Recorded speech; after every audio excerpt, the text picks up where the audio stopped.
back. Drew, Rick, thank you guys so much for everything you do. And that's it for us. Back to the matches and back to the boys on the desk. Winner of the first golden ticket against winner of every other golden ticket. These two players have played so phenomenally this weekend. We have Bassotto and MOHAMED Lights.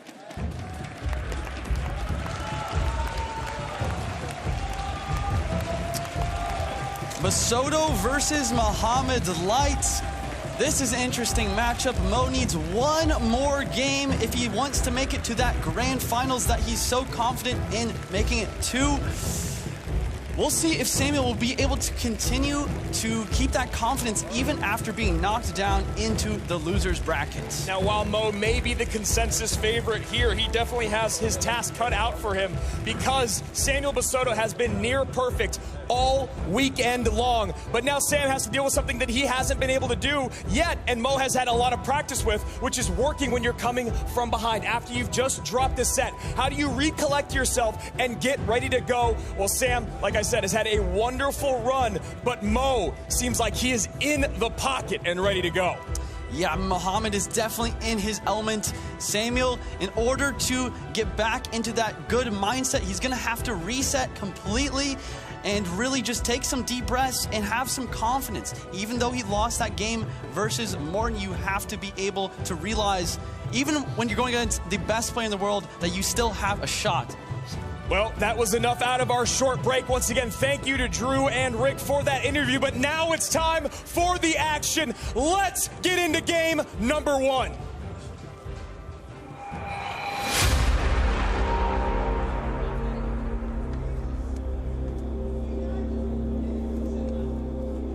Mo Light, bottom of your screen. Samuel Bassotto at the top. Mo just climbed the mountain that was Mugi and comes out better on the other side. Hog Rider at the bridge just started off, fights to defend this bar barrel, but Sam's got the tornado. One of the best counters to the Hog Rider. Gonna get that King Tower activation as well. I love this call here by Samuel, just having the NATO in hand. Game number one, he saw how dominant MOHAMED Light was with the Hog Rider in that previous set. And now he decides to respond with one of the best counters in the game for it. Bassotto going to drill, and Mo with a nice catch there on the Hog. I really like that idea to go for the Hog on defense, soak up those goblins while the Queen takes them out, and it nets him a Hog Rider shot as well. It doesn't get better than that. AQ at the bridge, dealing with this giant skeleton. Ghost gonna support as well. No tank coming from Mo here. If he had a Valkyrie or something like this, he probably would have played it. Instead, he opts for the cannon. That makes me think maybe his last card is a roll delivery, potentially. Golden Knight cycled in the back. We've seen some incredible Golden Knight connections today. We've also seen Golden Knight paired with Golem a good amount. And as I heard Rich and Josh talking about a lot, why is it here? Well, who knows? It's been working out pretty dang well for a lot of people. Now Mo Light setting the line at the bridge. It is going to be a giant skeleton. This Magic Archer is preventing the skeletons from letting the drill make 0 damage, and that's going to be a huge connection for Samuel here.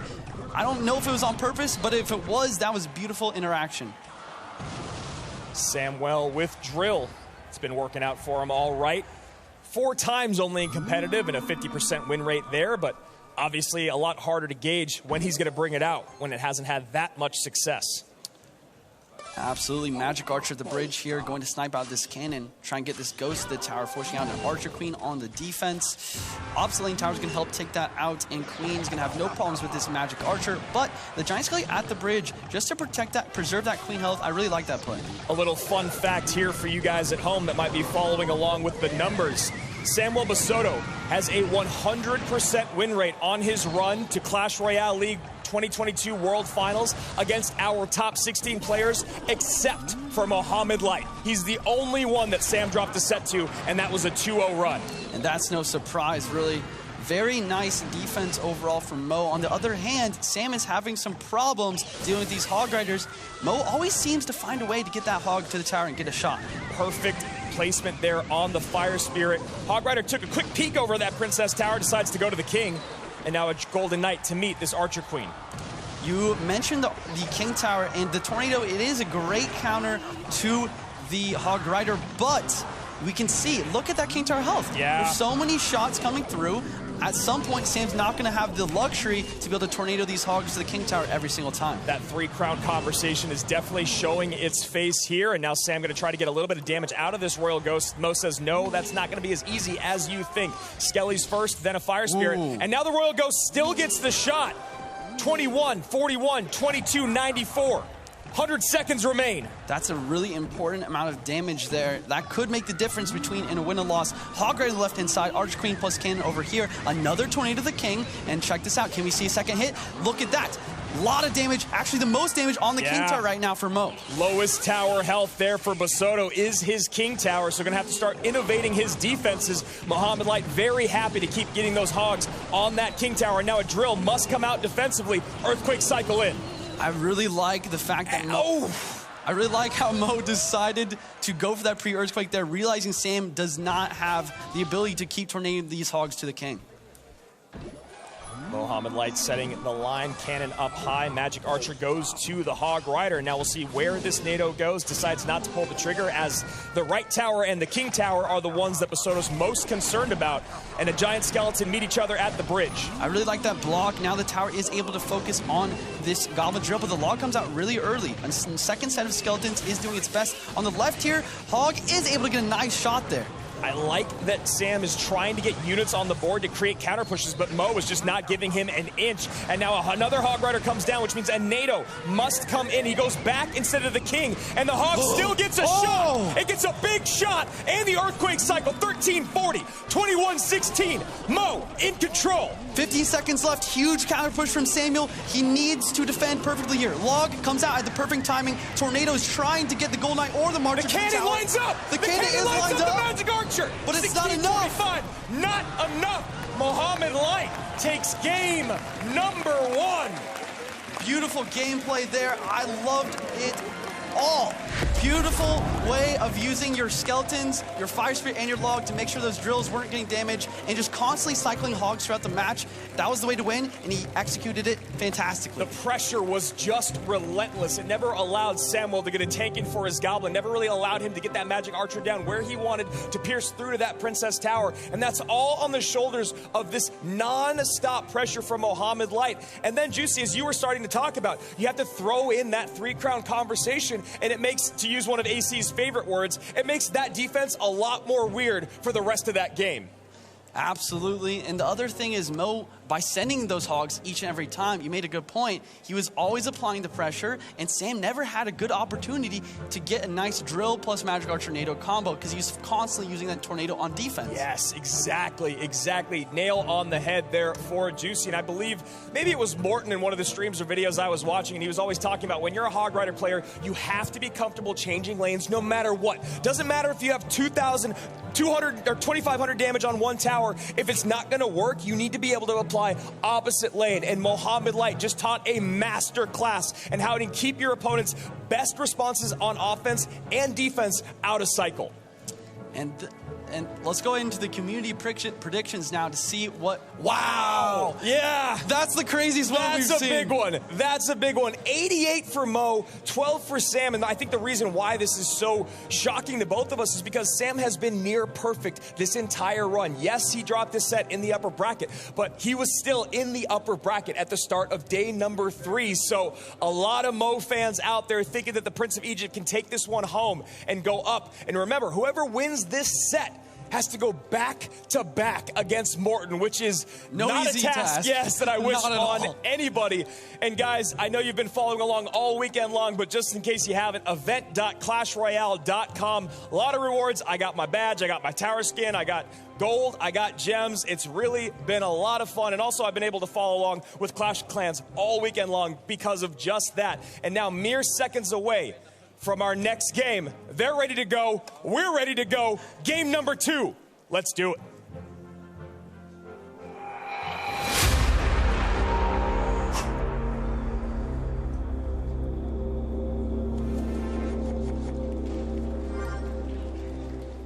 Mo at the bottom of your screen, one game in the pocket. Samuel at the top, fighting back here to even things up, to take us to a game number 3 in our lower bracket finals.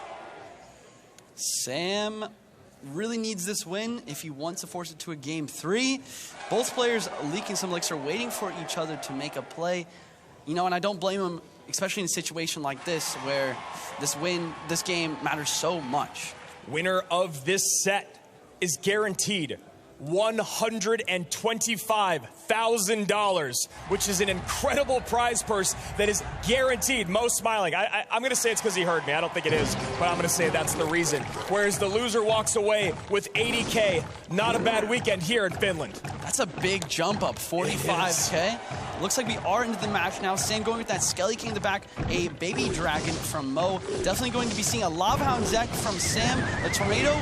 Could be a lot of things. It could be a Splash Shard deck. It could be another Golem deck that we've seen so much. I wonder if it's Golem. I wonder if he goes Splash. I'm sure you'd be happy to see Splash Juicy, but Golem has been incredibly popular all weekend long. Absolutely. Cannon Cart from Sam, so maybe not Lava Hound. Some sort of Fireball bait deck. Yes, here comes a Miner Minion Horde on the left-hand side.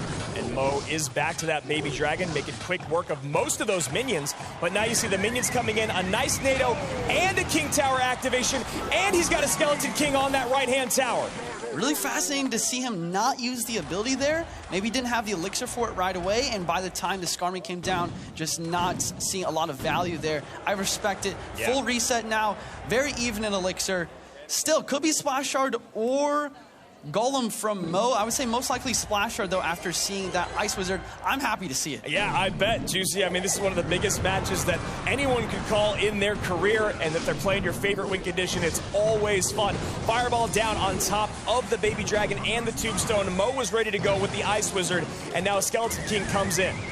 Really nice Tornado to ensure that Flying Machine does die. Ice Wizard is going to get a lot of value now, helping take out this Skelly King. I'm really loving the Tombstone here, just going to kind of block these miners coming in. Miner on the tower here. Splash should come in on that tower. No, it just barely misses. Perfect placement from Mohamed Light, which is surprising to absolutely nobody. Poison on the Flying Machine, Cannon Cart in the back.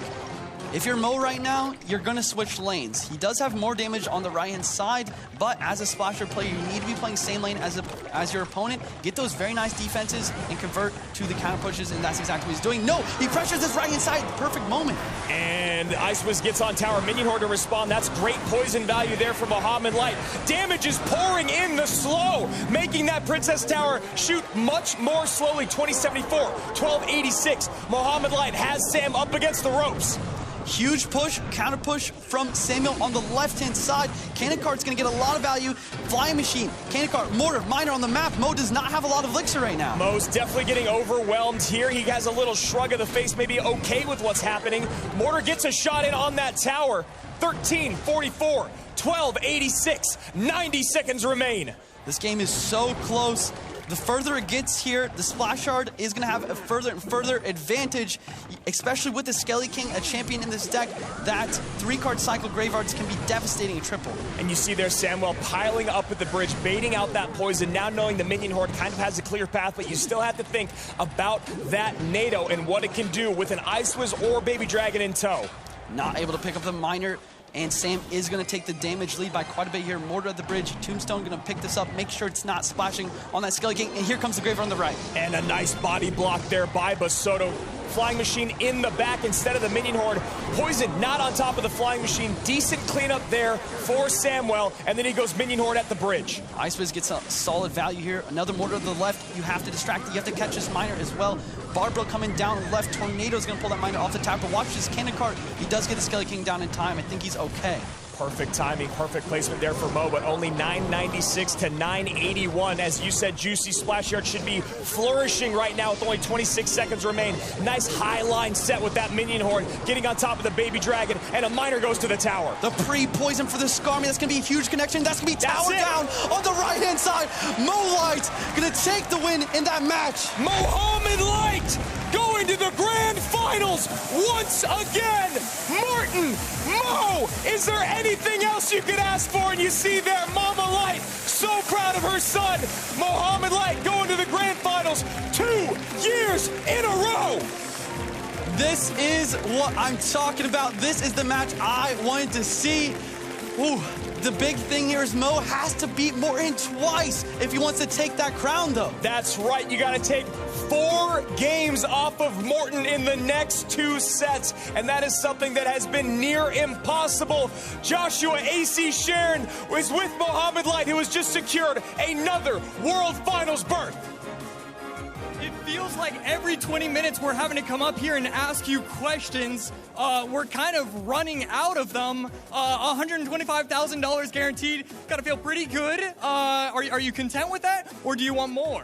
No, I'm not content with that at all. I want the #1 place, mate. Some people were saying that the only way you could be the undisputed GOAT was to lose round 1, make it all the way through the losers bracket, and now you're the GOAT. Did you do that on purpose? Well, I definitely didn't do it on purpose. I want to win, right? But just that, like, I'm too used to the losers bracket at this point, and I'm really, really happy to win the final. I'm gonna do my absolute best in a couple of minutes. I love that. All right, that does make sense. Okay, winners finals upcoming. Back to the casters. Mohamed Light still alive, and a surprise to, I think, almost no one in this crowd. It felt like it was going to be him or Mugi crawling out of that lower bracket. He's done it before, and you see here, Juice running your favorite win condition, GY. You love Splash Yard. This is the evolution of Splash Yard, and he played it absolutely brilliant. And you said, once we get to that triple elixir, that's when things get crazy. That's the big thing for Splash Yard. You need a lot of elixir of